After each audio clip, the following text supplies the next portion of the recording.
అస్మద్గురుభ్యో నమః.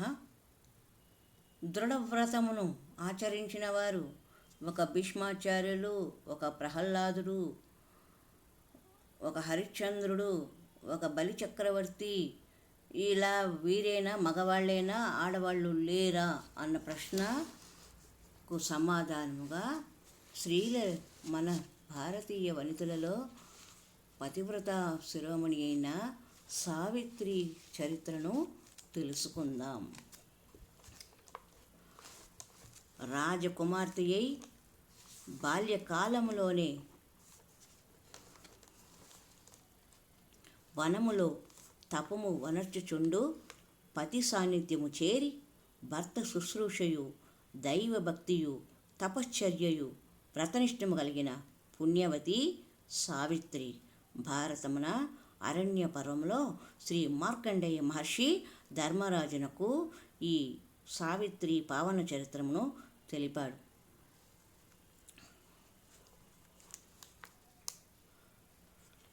దైవ చింతనము, తపస్సు, బ్రహ్మచర్యాది వ్రతనిష్టలు, లోకోద్ధరణము కావలసి ఉండిన బ్రహ్మచర్యాది ఆశ్రమములను, వానప్రస్థుల తపోవనములను, సన్యాస ధర్మబోధలను ఏర్పడవలేను. కావున స్త్రీలు చేయుచుండు దైవ కార్యములు చే కలిగడు ఫలితము భర్తలకు చెందదనియు అది భార్యలకు మాత్రమే ఫలమిచ్చుననియు చెప్పుచుందురు. ఇందువలన కాపోలో స్త్రీలు బ్రహ్మనిష్ట దైవ కార్యము ఆచరించుటకు పురుషులు సహింపకున్నారు. పురుషులు చేసిన పుణ్యములో ఒక భాగము భార్యలకు లభించుననియు అందువలన భర్తలు చేయి దైవ కార్యంలో భార్యలు పాల్గొన్న చాలు అని నిర్బంధింతురు. ఎంత అంధవిశ్వాసము! చేయువారికిని, చేయించడి వారికిని, ప్రేరేపించడి వారికిని, చూచి సంతోషించు వారికిని కర్మఫలము సమానముగా కలుగునని చెప్పబడినది శాస్త్రవాక్యము. ఇట్టి సందేహము సావిత్రి చరిత్రముచే మనకు తొలగిపోతుంది. సావిత్రి అనియు, గాయత్రి అనియు, సరస్వతియు అని చెప్పడు. ఈ మూడు పేర్లకు అర్థము ఒకటే. మార్కండేయుడు ధర్మరాజునకు సావిత్రి ఉపాఖ్యానమును చెప్పడం. కలడు మద్రేసుండు గణడు అశ్వపతియను ధరణీసుడతడు సంతాన కాంక్ష ఎంతయు ధృతి 18 సావిత్రింగొల్చే అజ్జన విభునకు అద్దేవి ప్రత్యక్షమై వరమడుగుము నావుడునతడు వినమ్రుడగుచు ఆత్మజు కోరెదనప్పుడు కన్నియ పుట్టు నీ కనియే ఆ భువనమాత అనుడు దేవి భవత్కృప అస్మదీయ వాంఛితము సఫలంబుగావలయదేని నృపోత్తముడు విన్నవింప ఆ యోగమూర్తి గాఢ కారుణ్య వికచ హృత్కమలయగుచు ఏను నీ మనోరథంబు తెరంగమున్ను చతుర్ముఖున కెరిగించిన అతండు కన్యగా నిర్దేశించి అద్దేవుని ఆనతి అమోఘంబు వినుము ఆ కన్య కారణమున నీకు ఒక విధంబున పిదప పుత్ర సతలాభంబునకు సంతసిల్లుమని అనుగ్రహించి అద్దేవి అంతరార్థనంబుగొందే ఆ అశ్వపతియును సావిత్రి ప్రసాదంబున నిజధర్మపత్ని అయిన మాళవియందు సావిత్రియను కూతుంగని ఆ కన్యనతి గౌరవంబున చెనంత పూర్వము మధుర దేశంలో అశ్వపతి అను మహారాజు ఉన్నాడు. ఆయనకు చాలా కాలం వరకు సంతానం కలగకుండా ఉండెను. తన భార్య అయిన మాళవికతో కలిసి ఎన్నో పూజలు చేస్తూ ఉన్నాడు. ఆ సమయంలో అమ్మవారు ప్రత్యక్షమై నీకు ఒక పుత్రిక పుడుతుంది, ఆమె పేరు సావిత్రి అని పెట్టు అని చెప్పగా ఆ అశ్వపతి అని మహారాజు ఇలా అడిగాడు. అమ్మా, నేను వంశోద్ధారణ కొరకు పుత్రుడిని అడిగితే నువ్వు పుత్రికనిస్తావు ఏమిటి అని ప్రశ్నించాడు. అప్పుడు అమ్మవారు, నేను ప్రసాదించబోయే ఈ కన్య వలన అనేక మంది పుత్రులు పుట్టి వారి ద్వారా మీ వంశము వృద్ధి చెందుతుంది అని చెప్పి ఆమె అంతర్ధానమైనది భగవతి.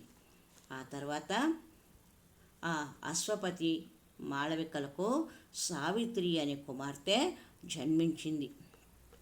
ఆమెను అమ్మవారి ప్రసాదం కాబట్టి గౌరవంగా సకల మర్యాదలతో రాజ్య మర్యాదలతో ఆమెను పెంచుకుంటూ ఉన్నాడు.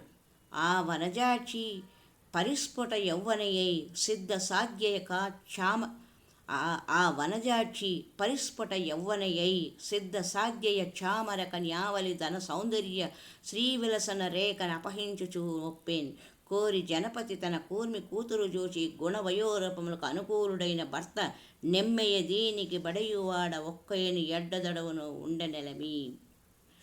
అదియును సాల్వపతి అయిన ద్యుమత్సేను కొడుకు సత్యవంతుడు రూపవంతుడనియు గుణవంతుడనియు విని వాని ఎందు చిత్తంబు తగిలియున్నను సిగ్గు పెంపున ఎవ్వరికి నిరింగింపకుండే అంత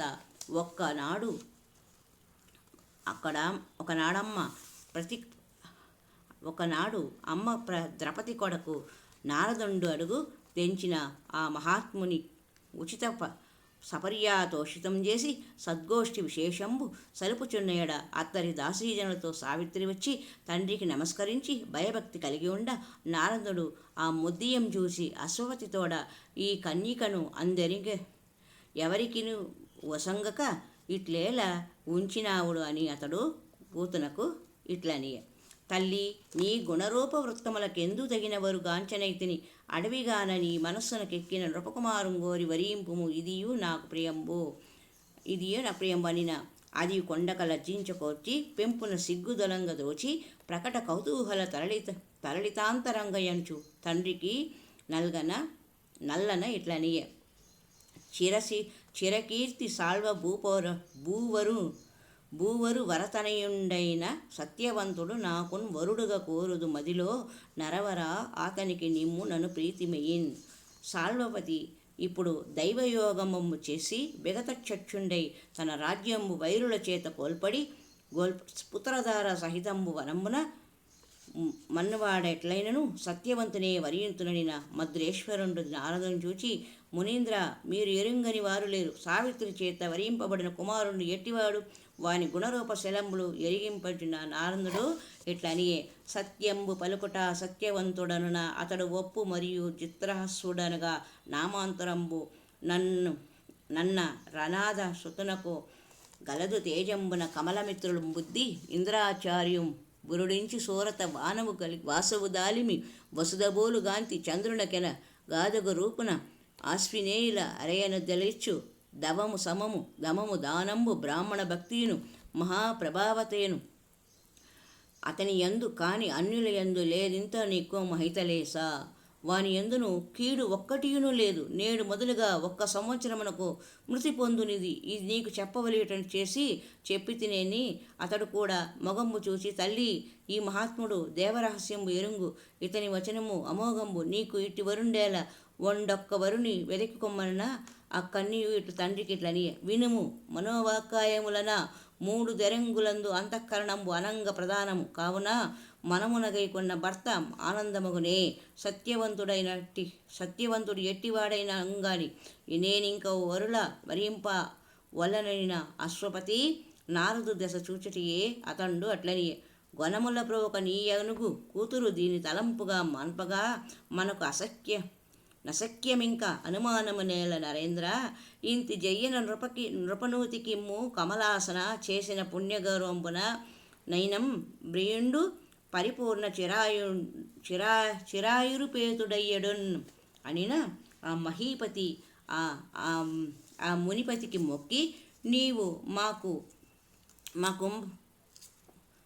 మాకు అంబరమగు రెండవు నీ ఆనతిచి అట్లే చేసేదనడిన వారు నారదుడు వారిని దీవించి దివంబునకు జనియనంత. అశ్వపతి తన కుమార్తె సావిత్రి యవ్వనమతి ఎవడు చూసి ఈమెకు తగిన వరుడు ఎవరు ఉన్నాడో ఎక్కడ జన్మించాడో అని ఆలోచిస్తూ ఉన్నాడు. ఎక్కడ ఉన్నాడు ఎక్కడ పుట్టాడు ఏమని. అలా ఉన్న సమయంలో సావిత్రికి సత్యవంతుడు అన్న రాజకుమారుడు ఉన్నాడు అని తెలిసి అతనిని చెరుల ద్వారా తెలుసుకున్న ఆమె అతనిని తన భర్తగా మనసులో భావించుకున్నది. కానీ ఆ కన్యక కాబట్టి ఆమె ఆ విషయమును తన తండ్రికి చెప్పలేకపోయింది. ఆ సమయంలో నారదుడు ఈ అశ్వపతి దగ్గరికి వచ్చి కుశలము అని ప్రశ్నించినప్పుడు నారదుల వారు సావిత్రి యొక్క యోగక్షేమాలను విచారించినప్పుడు అశ్వపతి సావిత్రిని రప్పించాడు. ఈ అమ్మాయి యవ్వనవతి అయినది, ఈమెకు తగిన వరుణ్ణి చూపించండి మహాత్మా అని ప్రార్థించాడు. ఆ సమయంలో సావిత్రి సాల్వపతి అను ఉన్నాడు ఒక మహారాజు, ఆయన కుమారుడు సత్యవంతుడు ఉన్నాడు, అతనికి ఇచ్చి వివాహము చేయండి అని సావిత్రి తన మనసులోని మాట నారదుని సమక్షంలో చెప్పినది. అప్పుడు అశ్వపతి ఏం చేసుకున్నాను ఆలోచించాడు. అతడు శత్రువుల చేత పరాభజితుడయ్యి కన్నులు పోగొట్టుకొని అడవిలో సంచరిస్తూ ఉన్నాడు కదా క్రూర మృగాల మధ్య భార్య బిడ్డతో. అటువంటి వాడికి ఎట్లా నా కూతురునిచ్చి పెళ్లి చేసేది అని ఆలోచనలో పడ్డాడు. ఇంకా నారదుడిని కూడా అడిగాడు, చూడండి మా అమ్మాయి ఆ సాళువపతి యొక్క కుమారుడైన సత్యవంతుడిని వివాహం చేసుకొని తన అభిప్రాయాన్ని చెప్పింది, దీనిలో కలిగే కష్ట నష్టాల గురించి వివరించండి అని ప్రార్థిస్తే నారదుడు చెప్పాడు, ఈ అమ్మాయి వరించిన మాట ఏమో కానీ ఆ సత్యవంతుడు సాళువపతి కుమారుడైన సత్యవంతుడు వివాహమైన 1 సంవత్సరం లోపల మరణిస్తాడు అని చెప్పాడు. ఆ మాట వినగానే అశ్వపతి కంగారు పడ్డాడు. అమ్మాయి, నీకు ఈ భూమండలంలో ఉన్న సమస్త రాజులలో మంచివాడిని చూసి నీకు యోగ్యుడైన వాడిని ఇచ్చి నీకు పెళ్లి చేస్తాను, అటువంటి వాడు నీకు వద్దు అని అడ్డు చెప్పాడు. అప్పుడు సావిత్రి, లేదు నేను ఆ సాళువపతి యొక్క కుమారుడు సత్యవంతుని యొక్క గుణగణాలను నేను విని ఉన్నాను మా జనాల ద్వారా, కాబట్టి మునుల ద్వారా దాసీజనుల ద్వారా విన్నాను, కాబట్టి నేను 1 సంవత్సరం బతికినా ఏమి 100 ఏళ్ళు బతికితే ఏమి అతనితోనే నా జీవిత సాహచర్యము అని కడాకంఠంగా చెప్పినది. దానితో చేసేదేమి లేక నారదుని అనుమతి గైకొని సాళవ పతి కుమారుడైన సత్యవంతునికి ఇచ్చి వివాహం చేయుటకు అశ్వపతి నిశ్చయించుకున్నాడు. ఈ విధముగా సావిత్రికి సత్యవంతునితో వివాహము జరిగినది. ఆ తర్వాత ఏమైందో చూద్దాం.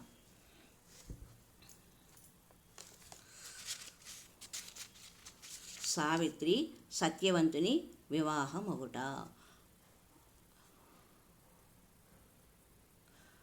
పడతి రమణీయ భూషణాంబర విలాసముజ్జగించి వనాంతర యోగ్యలీల వల్కలాజిన వసనయై వదల కదిక భక్తి భర్త శుశ్రూష భరత నుండే ఆమెలతి చేయు సవినయ సామగతల మృదు గంభీర సంభావనల మామయు అత్తయు సంతోషామృతమున తేలిరంతరంగములన్ సావిత్రియు తన మగని ఆయు ప్రమాణము నారదముని చెప్పిన దినము మొదలుగా అనుదినమును లెక్క పెట్టుకొనుచుండు ఇట్లు వర్తించుచుండ 4 దినములు ఘోరంతగా 1 సంవత్సరము గడిచినది.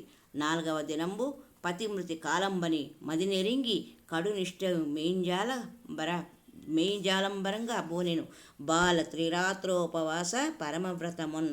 దానికి విస్మయం బంది ద్యుమత్సేనుండు కోడలిం పిలిచి, తల్లి ఇట్లేల దుస్తరంబగు వ్రతమ్ము దొడంగితవనిన ఆ మద్రరాజ తనయ వినయంబుతో ఇట్లని, మీరు మదీయంబగు వ్రతపారమునకు వగువలదు పరమశుభములు కోరి వనరింపబూనిది కారణమును మీరు కెరుంగగా నగుమీదన్ అనిన అతడు అట్లేనని మేలుగాక అనినంత చతుర్థ దివసంబున కడురేవ కడయ మెల్కని నిజభర్తకు మరణదినంబని మానసమున దద్దయు శోకసంతాసంబు గదరంగ దినముకోచిత విధులు దీర్చిన భక్తిపతికి నమంచిత పావన పరిచర్య అప్పుడు కడువేడ్క ఆచరించి అత్తకు మామకు అచటి విపురులకును వేర్వేరా ప్రణమిల్లి వేడుక వారు తనకు సౌభాగ్య భాగ్య వర్తనమును గాగా ఇచ్చు దీవెన మదిలో గ్రహించి ఉన్న పొద్దు జాము ఎక్కుటయు బోడి పిలిచి మామ ఇట్లని పలికే సమ్మానమొసగా కడును అనుగ్రహంబగు వ్రతమిది దొడిగితి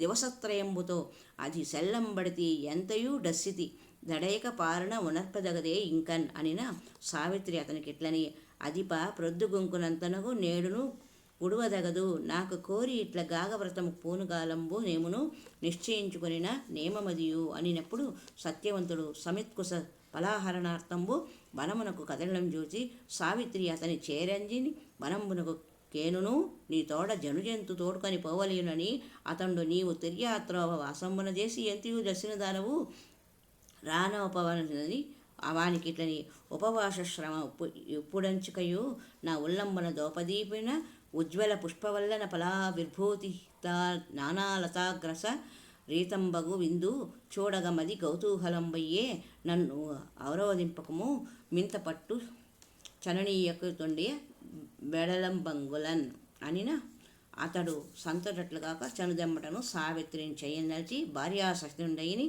తన మామకు ప్రణమిల్లి, మీ కొడుకు వనంబునకు అగ్నిహోత్రార్థంపై సమిధులు తేర అరిగడు నాకును అతని తోడ చని వనంబున కూడా వేట్కైనది, మీరు నాకివ్వరంబు కృపచేయవలనైనా ఆ తండ్రి మగో ఎన్నండును ఏదిను ఎరుగ తిరిగిన దీనికి ప్రేమైనది నాకు విచారింపనేలే అని తలచి అనుమతించిన ఆ ఇరువురు అడుగులంబడి వీడుకొని ఇట్లా దంపతులు మందగమనంబున పరిసరారణ్యంబు అరియదుచ్చిరి. సరే, సావిత్రి సంవత్సరం తర్వాత చనిపోతాడు తన భర్త సత్యవతుడు అని తెలవగానే ఒక వ్రతం ఆచరించి తన మామగారికి బ్రాహ్మణులకు అందరికీ భోజనములు పెట్టి భర్తకంతా పెట్టి తాను మాత్రము ఏమీ తినకుండా ఉపవసించింది. అలా వ్రతం పూర్తి చేసిన తర్వాత ఆ రాత్రి మరుసటి రోజు పగటిపూటన సత్యవంతుడు తాను యజ్ఞయాగాదులు కావాల్సిన సమిధుల కోసం అడవికి వెళ్తాను అని బయలుదేరాడు. ఆ సమయంలో సావిత్రి తాను కూడా వస్తాను అని బయలుదేరింది. వద్దు, నీవు ఉపవాసం చేసి అలసిపోయావు, మార్గంలో ఆయాసము నీరసం వస్తుంది, వద్దు అంటే లేదు లేదు నేను వచ్చే తీరుతాను. ఎందుకు? ఆమెకు ఆ రోజే తన భర్త యొక్క ప్రాణాలు పోయే సమయమని ఆమెకు విషయం తెలిసి ఉండడం వలన అతని వెంటనే వెళ్ళడానికి నిశ్చయించుకున్నది. అలా వెళ్ళిన ఆమె సత్యవంతుడు సూర్యాస్తమయం కాగానే యముని యొక్క ఆజ్ఞ మేరకు ప్రాణాలను కోల్పోయాడు. ఆ సమయంలో సావిత్రి అతని వెంటనే యముని వెంటనే అనుసరిస్తూ వెళ్ళి యమునితో ఇంటికి వెళ్ళమని యముడు ఎంతగా చెప్పినను వరములకు ఆమె యొక్క పాతివ్రత్యములకు మెచ్చుకొని, నీకు ఏమి వరము కావాలో కోరుకో, నీ పతి ప్రాణములు తక్క అని చెప్పగా ఆమె చివరగా తనకు ఒక కుమారుడు కావాలి అని చెప్తే యముడు మరి ఒక మాట లేకుండా ఏమరపాటుతో అట్లే అగుదాకా అని వరమిచ్చాడు. అప్పుడు సావిత్రి అన్నది, భర్త లేకుండా స్త్రీకి బిడ్డ ఎట్లా పుడతాడు, పుత్రుడు ఎట్లా పుడతాడు అని ప్రశ్నించింది. ఆ ఇరకాటంలో పడ్డ యముడు అయ్యో ఇంక తప్పదు అనుకొని సత్యవంతుని ప్రాణాలను తిరిగి ఆమెకు ప్రసాదించాడు. యమపాసం నుండి సత్యవంతుని ప్రాణాలను సత్యవంతునికి అప్పగించగా సత్యవంతుడు నిద్రలో నుండి లేచినట్లుగా లేచి, నాకు ఏం జరిగినది అని సావిత్రుడి దగ్గరకు వచ్చాడు. ఏ విధముగా ఆమె తన యొక్క పాతివ్రత్యం అనే దృఢవ్రతముతో తన భర్తను బ్రతికించుకొని అత్తామామలను సుఖపెట్టిన రాజకన్య. రాజరికంలో పుట్టిన ఆమె సామాన్య ఋషి ఆశ్రమ ధర్మాలను నిర్వర్తించి స్త్రీలందరికీ ఆదర్శప్రాయంగా నిలిచిన సావిత్రి ఉపాఖ్యానము గురించి మనము తెలుసుకున్నాం. హరి ఓం తత్సత్. ఓం ఐం హ్రీం శ్రీ మాత్రే నమః.